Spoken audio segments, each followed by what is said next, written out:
Now, I grew up in the 80s and the 90s, and for the life of me, I can't remember any British politician being attacked with so much vitriol and violence than Nigel Farage. Alright, I remember John Prescott getting egged once, but that was it. And if I remember, he replied to that guy with a punch in the face, didn't he? But these are different times, these are violent times. And someone once told me, careful what you say because words are magic. And they were absolutely right. It's words that have caused the new Reform leader Nigel Farage to receive so much hate and violence. Words by people like Mick Lynch. Now, Mick Lynch is the, I would argue, Marxist leader of the militant RMT union. And they're probably the most effective union in the country because their train drivers, they earn a king's ransom and they are virtually untouchable. Now, the lad who threw the coffee cups at Nigel Farage the other day, yes, they were coffee cups, they weren't bricks. We've learned that he has links to the RMT and Unison.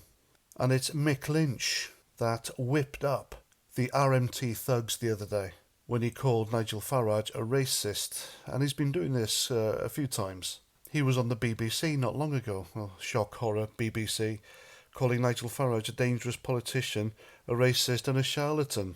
Well, what politician isn't a charlatan? And I would rather a charlatanian is that a word politician being on our side. But as for being racist and a Nazi, of course he isn't. Now, when I first started doing YouTube back in 2016, I was shocked to learn that I myself was being labelled a fascist and a neo-Nazi recruiting neo-Nazis, if I remember correctly, by a certain hateful individual. Of course, him being of the far left. And then I was subjected to a campaign of hate. And all because I had the wrong opinions, of course. I was doxxed, my family were put in danger, because we were being effectively stalked for a number of years by a lunatic. And all because of words. It's words like this, it's rhetoric like this that gets people hurt and killed. Even the mainstream media are still celebrating and playing down these attacks on Nigel Farage as if they're nothing. But these are the same people who are crying about violence against Gaza on a daily basis whenever they can. And yet they're calling for Nigel Farage to be hurt. Rank hypocrisy. Even a former Labour mayor, he blamed Nigel Farage himself for objects being thrown at him. He said, and I quote, on BBC Newsnight, shock horror, "What happened around Nigel is not an acceptable form of protest. What I can't pretend is that he hasn't fed into a culture of anger that ends up manifesting in this kind of aggressive kind of politics." End quote. I'm telling you now, folks, these people won't be happy until he's dead. And then they'll blame him. It's like there's some sort of competition going on to see who can throw what object at Nigel Farage.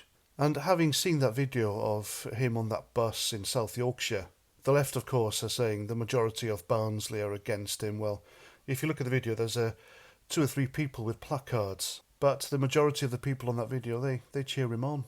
It's ironic, isn't it? These people, these so-called progressives, the ones calling for kinder, gentler politics, are the most violent amongst us.